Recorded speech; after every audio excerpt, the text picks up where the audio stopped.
Hello, and welcome to the digital art class. I'm using Autodesk Sketchbook on my M1 iPad Pro.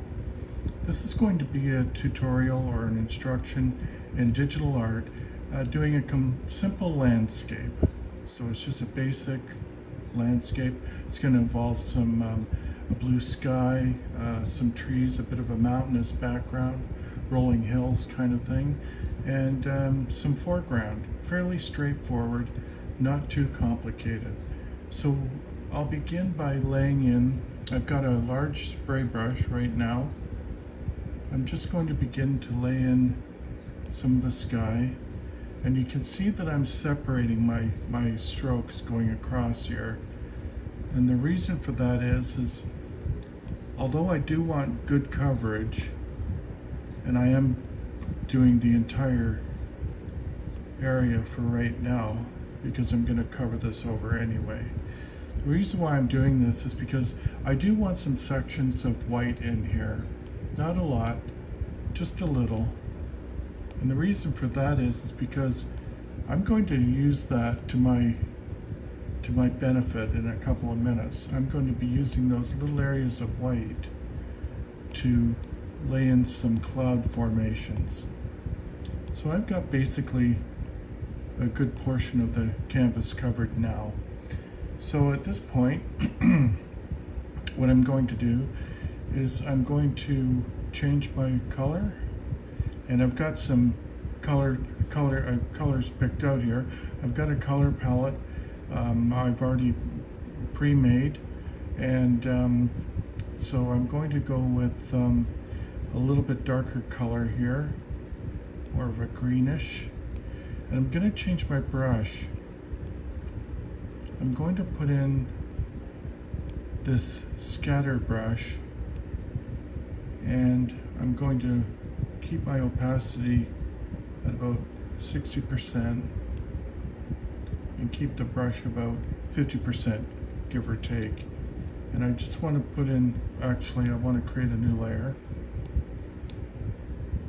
So we'll do that. And I just want to put in some indications of some hills back here. You're going to see that with the scatter brush, it is fairly pixelated, or what we would call sort of dotty. And that's okay, because that's going to work to our advantage as well. In a couple of minutes you'll see why.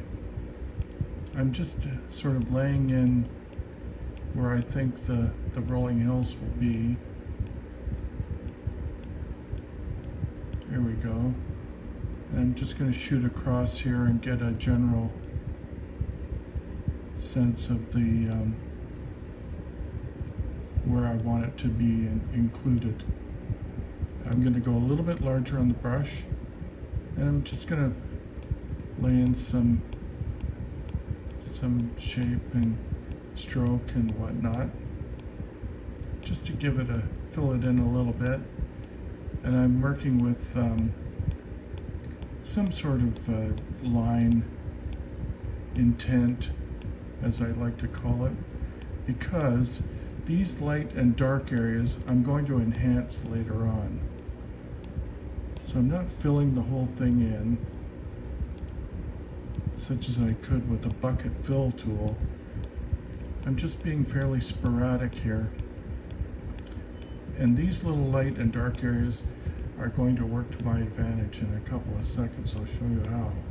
So I don't want to do too much here and lay in too much overkill. I'm going to darken this, or lighten this color a little bit, just because I want to sort of, and make a new layer. I just want to put in some highlights here, just in certain areas. You can see the color value is lighter, just using the same brush. And what this does is it creates depth, distance, and different areas of shape. Now this is at a distance, so it's not going to be too sharp in focus. But you can kind of see now that with just that little bit of work, this rolling hill area is starting to develop. Starting to get some real look to it here. Something that you might see if you were looking at a pasture or a field or something in real life. I'm going to create a new layer now. And what I'd like to do now is I'd like to put some trees in the footer area of this hill. And to do that, I'm going to use, let me see now, I think I'll actually stay with the same brush. However, what I'm going to do is I'm going to reduce its size quite a bit and its opacity on a new layer. And I'm just going to create some little foothill, maybe bring up the opacity a little bit so we can see it better. Just some little, what I'm hoping it will be some tree shapes in the distance. They're a little bit darker because they're in a shaded area. I'm just basically making little movements, crisscross movements, up and down movements. And I'll be able to highlight this as well.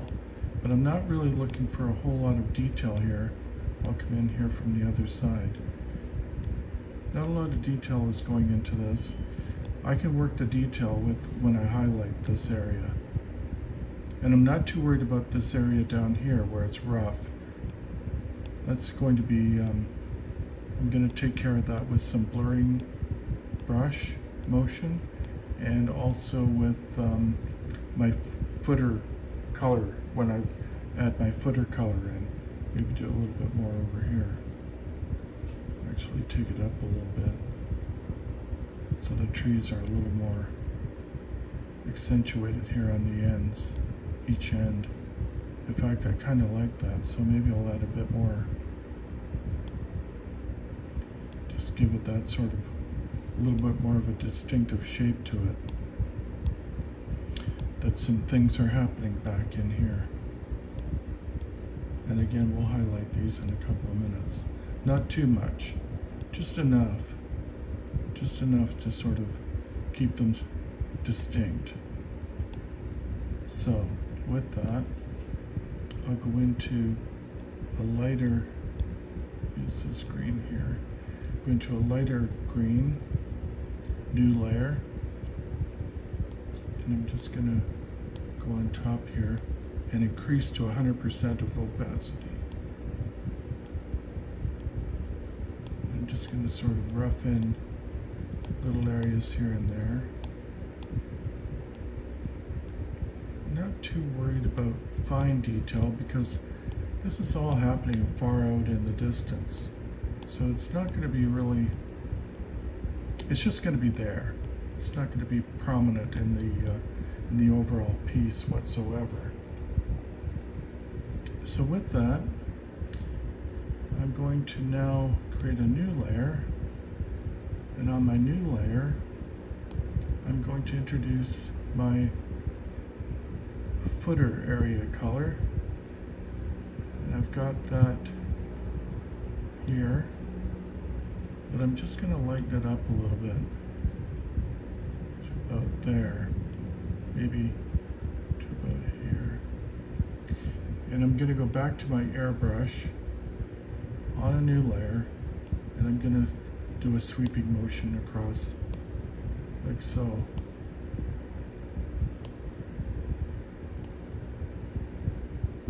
I'm leaving a little bit of an area in here you can see because I'm going to be covering this up anyway. But I just want to, when you do this and you're not too, I'm going to take that back. When you're not too specific and leaving certain areas open, it works to your advantage in the end because it creates differences in the overall area. In other words, already I can see that I can put a path in here. I can put even water if I want back in here. But it's kind of lending itself to help me to figure out where I want to do different things. So it's worked out quite well, and it usually does work out well in that way. This is my sky layer. I'm going to go and create a new layer above it. And I'm going to go to a little bit more of a cloud brush or color. And I want to work with this brush again, my scatter brush, on a fairly sort of mid-range opacity. Bring the brush up a bit, and I'm just going to do some little basic circles in here. Might be difficult to see. I might increase that opacity. I think if I keep it in this area, you'll probably begin to see that I've got some of it in here, in the white area, which is where I intended to have clouds anyway. So I'm going to continue on. I'm going to create another little bit over here. I can always zoom in. You may be able to see it a little bit better now. I'm just doing little circle motions and creating an area where I can establish some cloud formations. So with those done, I'm going to go to another new layer. I'm going to darken this. Maybe to about there. Same brush. Maybe lower the opacity a wee bit. I'm just gonna, even more so, I'm just gonna put in some little indications of shadow in the cloud. Still doing the circular motion, making little circles like this and like that, little tufts. I'll go over to this side, do the same thing. Here we go.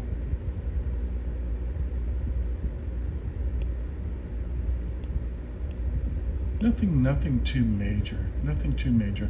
I just want this to be distinctive and illustrate that it's, you know, a darkened area below the cloud. What I think I'll do is I will go to a smudge brush, and I'm going to smudge that in a little bit. Just a little. I'm going to zoom it out so you can see this is a dark area. And I'm just going to take and sort of smudge in the bottom area of this. I'm on a very low opacity. I'm on about 6%, maybe even lower. Let's try 2%, because this particular brush, you got to be very careful with it. You don't want to smudge the whole thing and erase it all out. I'm just softening the bottoms of this dark area.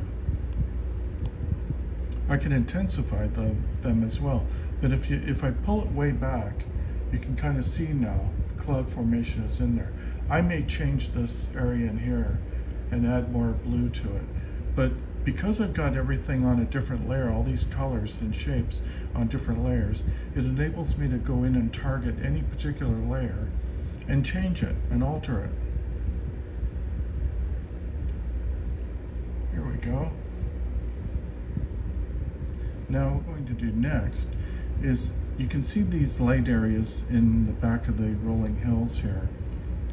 What I'm going to do is I'm going to create another layer which is below this area. This is the area here, on, off. I've created a new layer below that, and I'm going to go into a darker color. I don't think I want it to be real super dark, and I want it to have green in it. Still with the same brush, I'm going to go in and I'm just going to darken this in.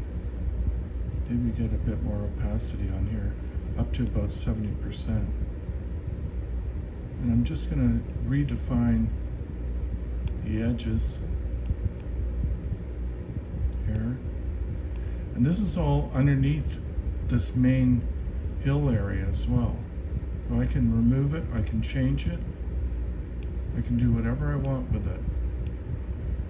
I'm just putting in little areas that are much darker. If I create a new layer and go into a completely different color, excuse that bump there with the camera, that was my fault. I bumped it. I'm going to go into this color here that I'm using for the land area, the lower land area. I'm going to go into more of a brown, and I'm on a new layer. And watch this. I'm creating a whole nother dynamic to these hills back here, putting in a color value of more of a brownish kind of, like there's rock back here, and I'm doing this in an area that you would perhaps find it to be rocky.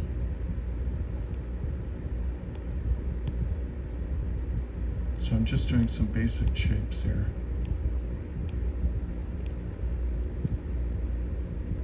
Just sort of filling things in. Now when you zoom back, you're going to see that there's really, this rolling hill has really taken on a lot of different look to it, hasn't it? So I'm going to bring it back up. I'm going to go above all of these layers, above the flatland area, what I call the flatland area, and I'm going to go into my darker color, and I'm going to go into, let's see,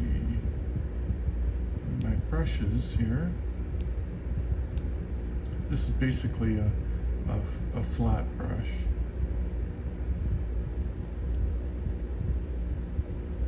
At about 70%. And I'm just going to, actually no, pardon me on that. I'm going to try this. I've just been working with this abstract brush lately,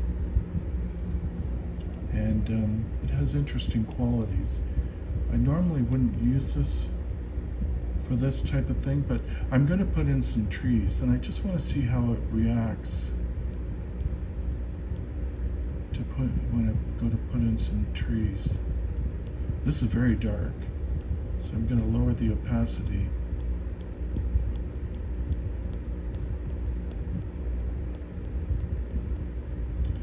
In fact, it's still a bit dark for me, but I'm going to go ahead with it. Might just lessen it a little bit more. With something this dark and intense, with respect to the color and this style of brush, if I go a little bit less on the opacity, I'm bumping it up to 40, about 40, what begins to happen is things really start to emerge on the canvas, and you might not have the exact same type of control that you want to have. It's just going to be a basic tree, a couple of limbs. Not going to get too excited about the limbs and whatnot. I'm just using my finger here, my pinky, to steady myself on the canvas. And that's all I'm going to do right now. Maybe have a branch coming out here. Maybe another little one out here. We could do the same thing here. Just fairly basic, fairly straightforward. Nothing too wild. What I was about to say though is it allows you to press harder with your stylus if you've got a lower opacity, and you can maintain some sort of continuity in terms of your strokes. I'm going to go into my mountainous color that I have in the background, and I'm going to change my brush back to the scatter brush or texture brush. Keep the opacity about 60. Bump up the size a little bit. And I'm just going to do a round motion over here. And I'm basically just laying in some foliage. Now, it's not very dark right now, as you can see. I'm kind of using that to my advantage because I want to get the overall shape of the foliage, and I do have that now, so I can go over it. I'm not too worried about covering up these branches. They would be covered up anyway. And I'm going to show you a little trick here. I think that's not too bad. Show you a little trick here. I'm going to duplicate this layer. So here's the duplicate, and I'm going to merge it. Here's the merge control. I'm going to merge it down. So now if I turn this layer off, you can see it's all on one layer now. So I'm okay with that. I'm going to make another layer, go into my lightest green. Now this is a bit of an olive green, and I'm just wondering if maybe I brighten that up a little bit more. We'll see how that works with the same brush. And I'm going to increase the opacity a little over 80% on a new layer. And just in certain little areas, whoops, that's a little too much. And I'm going to decrease the opacity. I don't want, this color is really quite vivid. And I'm just tapping in little areas here and there and here. And you can see that it's kind of just sort of highlighting in certain areas.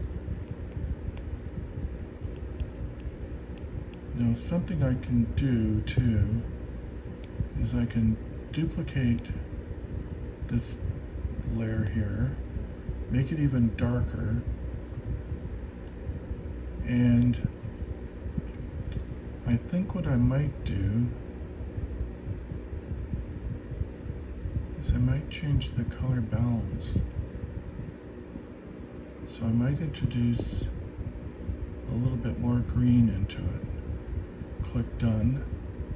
So you can see there's the difference there. Dull, vivid, dull, vivid. Now what I can do, if it's a little too vivid, you can see it here, I can just decrease the opacity right here, just to get a happy medium. And for that matter, I could even merge both these layers. I don't want to right now because I still want to have the control. But what I am going to do to speed up this project a little, because I see we're getting a little bit late in time, is I'm going to duplicate the branch area, or the tree that I made. I'm going to drag that over here. I'm going to flip it.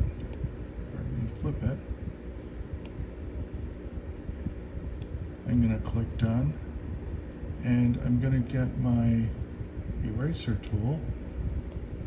I'm going to take some of the branches out here.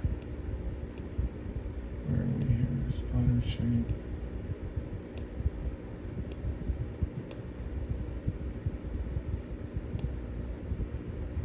Get my soft eraser on that layer. Get the opacity. And I'm just going to take some of this out. I want this tree to be off in the distance. I'm not too worried about taking out some of the branches. I don't want to duplicate everything. I'm just trying to show you a sped up version of how you can utilize something you've already drawn and use it a second time. So I'm just getting rid of certain areas. I'm going to keep pretty much like that, maybe get rid of this. But it speeds things up, and which is neat and which is good, because sometimes you don't have time to maybe what I'll do is I'll just increase my brush size, decrease the opacity, and I'm just going to swoop over it a little bit so it's not quite so prominent. There we go. And I'm going to make use of the foliage as well. Why redraw something if you don't have to? So I'm going to duplicate that, flip it, bring it over, and I'm going to also reduce the size. So I'm going to bring it over a little bit here. It's further away, so it's not going to be as large. Done. And then what I'm going to do is I'm going to duplicate that again, and that is a little bit darker than I want. So I'll undo that, keep it the way it is. I'm going to make a new layer, go on to my texture brush, and I'm going to put some highlights in this. And I'm going to make the opacity a little bit lesser yet, because this is further away. So it doesn't need a great deal of detail. Okay. Now if I thought, here's the tree right here, if I thought that this was a little too light or not dark enough or whatever, I can change it by duplicating it, drawing over top, anything I want to do. But what I like to do is I'd like to spend a bit more time down here on my flatland area, but in order to get myself in that area, I'm going to create a new layer, go to a much lighter color, and I'm going to go back to my airbrush, on my airbrush, and I'm going to decrease that quite a bit, and I'm just going to put in some little areas here and there with some darker areas. I'm just going back and forth, not paying a great deal of attention to any fine detail, but I want to illustrate that there's different things going on back in here, as any textured area would be in the wild.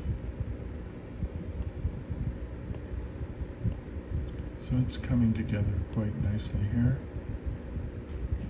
And then now what I'm going to do is I'm going to come in here on a new layer, and I'm just going to put in some indications here and there of little sticks and little field areas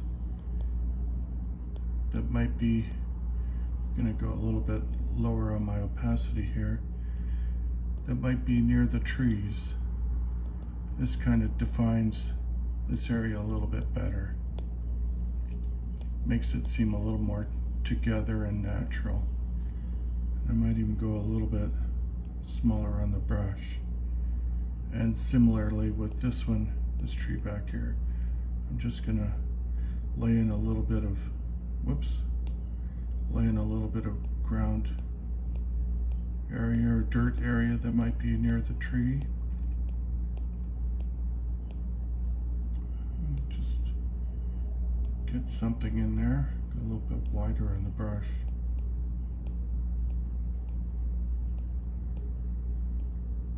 Something along like that. Now I'm going to go above my highlighted land area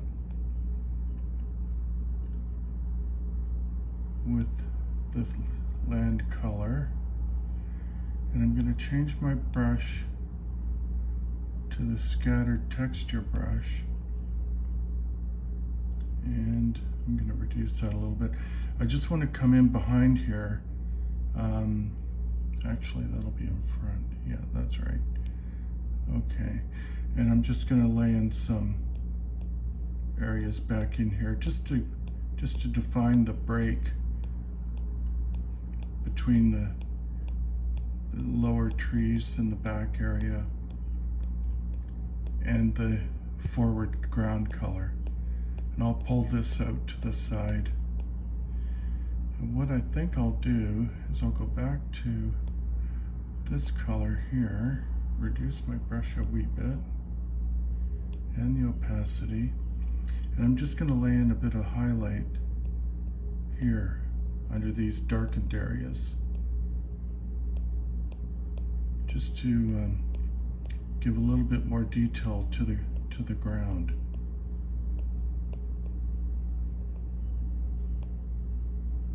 I think that's about all we need. One final touch.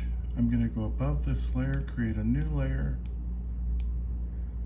and change my color. Go into the brownish color on the same brush, reduce the opacity, keep it about the same size. And I'm just going to put in the indication of a little path coming across here. Just sort of a way to get from one side to the other.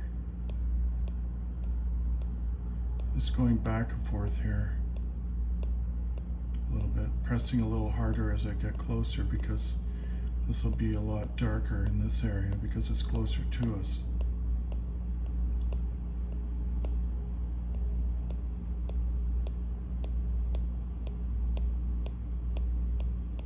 And it'll fade out as it gets further away.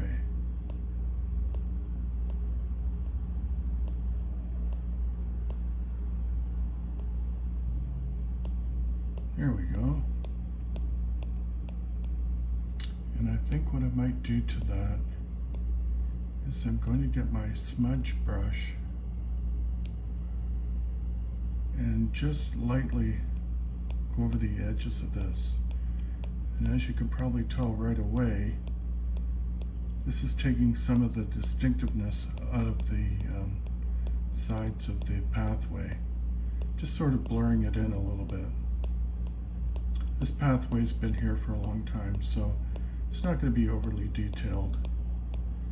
Lots of people have walked on this over the years, and in fact I might even just really pull it in the back here so it kind of shows a lot of distance. And with that, I'm going to call this piece finished for this class. We can pick up on this next class and put in some more detail, and you can certainly work on this on your own as well, on your own time. Feel free to use your imagination, and welcome to digital art. This is a wonderful medium. I'm sure you're going to enjoy it. And I hope you get a lot of satisfaction from learning something new and working with digital art. Again, many thanks for joining me today, and thank you and have a wonderful day.